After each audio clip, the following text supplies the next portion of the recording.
thing that FECore is working on, and we just released the FECore Force to Level pre-test results, and the pre-test was basically when Chris Van Maitre, myself, and several other people were out in Brighton, and we were looking at we were doing these measurements, and I guess I can go ahead and kind of spill the beans now about what happened that day because it was kind of funny. But the Force to Level experiment is a surveying experiment, and the idea behind it, let me actually get to my notes here. Whoops. Oh, okay. Got your message there, no problem.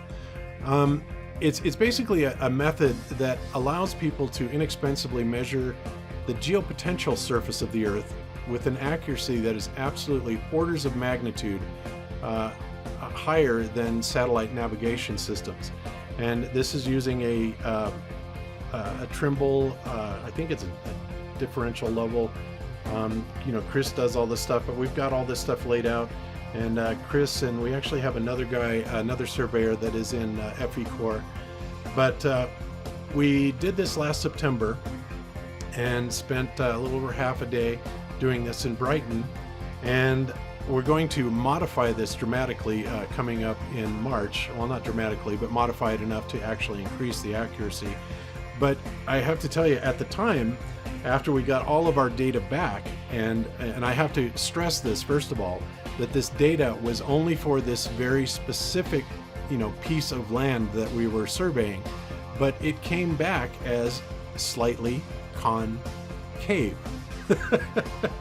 And of course, when we looked at that, we were all just going, that's pretty wild.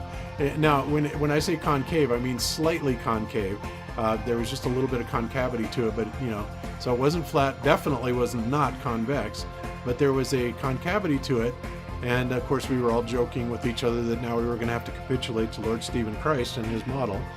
But but it was so minuscule, it was you know, not even hardly worth mentioning. But you know, nevertheless, the results did come back that that piece of land that we were surveying was slightly concave.